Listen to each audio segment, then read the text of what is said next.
दोस्तों, भगवान विष्णु के 8वें अवतार श्री कृष्ण की लीला तो हम अक्सर बड़े बुजुर्गों द्वारा सुनते आए हैं। लेकिन भगवान श्री कृष्ण की मृत्यु कैसे हुई? मृत्यु का कारण क्या था?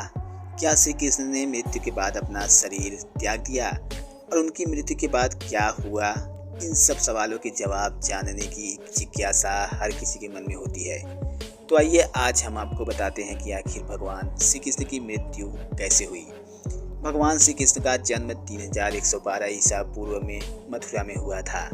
हालांकि उनका बचपन वृंदावन, बरसाना, नंदगांव, गोकुल और द्वारका आदि जगहों पर बीता। बताया जाता है कि महाभारत के युद्ध के बाद श्री कृष्ण ने द्वारका पर 36 वर्षों तक राज किया, जिसके बाद उन्होंने अपना देह त्याग दिया था। उस समय उनकी आयु करीब 125 वर्ष थी। दरअसल उनकी मृत्यु के पीछे की वजह 2 श्राप हैं। आइए उनके बारे में हम आपको बताते हैं। बताया जाता है कि महाभारत के युद्ध के बाद जब दुर्योधन और उसके सभी भाइयों का अंत हो गया तो उनकी माता गांधारी को अत्यधिक क्रोध आया। अपने बेटे के शव पर शोक व्यक्त करते हुए रणभूमि पर गांधारी ने श्री कृष्ण को 36 वर्षों के बाद मृत्यु का श्राप दे दिया। ये सुनकर पांडव चकित रह गए, लेकिन श्री कृष्ण ने मुस्कुराते हुए इस अभिशाप को स्वीकार कर लिया। इसके बाद ठीक 36 वर्षों के बाद उनकी मृत्यु हो गई। उनकी मृत्यु एक शिकारी के हाथों हुई। भागवत पुराण में बताया गया है कि एक बार श्री कृष्ण के पुत्र सांब ने शरारत करने की सोची। सांब अपने मित्रों के साथ एक स्त्री का वेश धारण कर ऋषि मुनियों से मिलने गए। स्त्री के वेश में सांब ने ऋषियों से कहा कि वह गर्भवती है।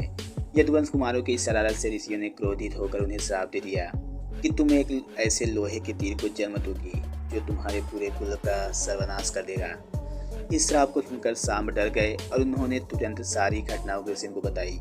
श्राप से छुटकारा पाने के लिए उग्रसेन ने सांब से कहा कि तीर का चूड़ बनाकर प्रभास नदी में प्रवाहित कर दो, जिसके बाद सांब ने वही किया। इसके बाद उग्रसेन ने राज्य में यह आदेश पारित कर दिया कि यादव राज्य में कोई भी किसी प्रकार की नशीली सामग्री का इस्तेमाल, उत्पादन या वितरण नहीं करेगा। इस घटना के बाद द्वारका में कई अशुभ संकेत देखने को मिले, जिसमें सुदर्शन चक्र, बलराम के हल और श्री कृष्ण के शंख, रथ का अदृश्य हो जाना शामिल था। धीरे धीरे यहाँ अपराधों और पापों में भी बढ़ोतरी होने लगी और एक दिन सभी नगरवासी मदिरा के नशे में चूर हो गए और आपस में ही लड़ने मरने लगे। इस तरह सभी आपस में लड़कर मार दिए गए। भागवत पुराण में बताया गया है कि एक दिन श्री कृष्ण पीपल के पेड़ के नीचे विश्राम कर रहे थे।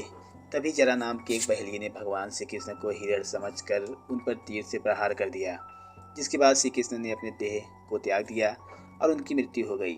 दरअसल इस तीर में उसी लोहे के तीर का अंश था जिसे सांब ने उग्रसेन के कहने पर चूड़ बनाकर नदी में प्रवाहित कर दिया था।